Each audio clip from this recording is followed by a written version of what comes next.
It's not easy. Let's get straight into it. Welcome if you are joining the channel and you are new here. This is KS Sports Dex, your home of football and deep analysis, preview about all the transfer that has been going around the world, tidbits from the world of sports as well. There was an early kickoff today at the Etihad, and it was Man.City hosted Crystal Palace. And in my preview yesterday, I said that it was going to be a tight game, but I see Man.City winning it. Lo and behold, they won it, but they were losing 2-0. They had to do a comeback, and it was like a game of pinballs, how they equalized, made it 2-2. Went into it, put their second gear, third gear, fourth gear, won the game. It was so amazing for the Man City fans, and this was a game that Man City needed the 3 points. They needed it because now that the fifth spot has been given to England for the Champions League, they needed to make sure that even if they don't get fourth, they should get fifth and play Champions League. That is their aim for this season's. One of their targets as the season goes now. I think Palace, they are a decent side that away from home. They are very hard to beat, and their manager, credit to him, how he always set up their play and how he always go against the big teams, the elite clubs, how he always put the gears in just to suck them up and then get results from them. It's always amazing how he does his business. But boy, this is Man City we are talking about. Though they are dead, but they are not gone yet. They managed to stage a comeback to win the game 5-2. Credit to them. And then there was another game that me myself, I never saw it coming. I didn't even give them a chance. It was the Leicester City who played. They traveled to Brighton to play Brighton, and this game finished 2-2. I was really surprised with the scoreline because Brighton, I never saw this coming. I thought they were going to, smash Leicester, but this is football, Anything happens. Anything can happen as well in football. They managed to get 2-2, so yeah, credit to them. Ruud van Nistelrooy, they've ended their losing run with a draw at the Amex Stadium. And on the other side, there was the Villa-Southampton game. Southampton is gone already, and I expected Southampton to, play for a pride or audition their players for market sales, but it didn't happen that way. And Unai Emery didn't rest most of his players. He kept them, made sure that the European spot that has been given, the few spot that has been given to England, he made sure that they are in the mix to secure it as well. So credit to them. They won 3-0.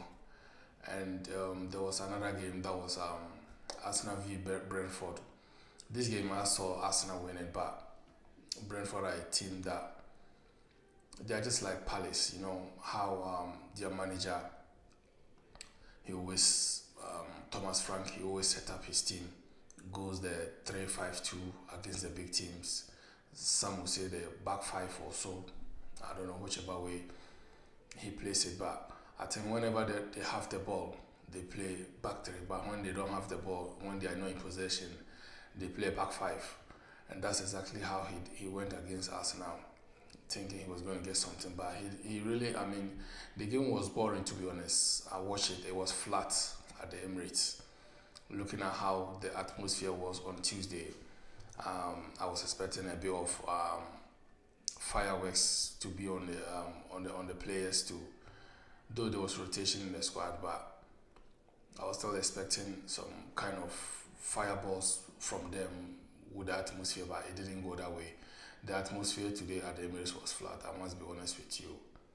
And Arsenal managed to score back from the Scottish international, Kieran Tierney, and it had to be it had to be disallowed for offside or so, by the VAR, and they managed to get a second goal. That proved to be their only goal in the game, and then Brentford managed to get equalizer from Wissa.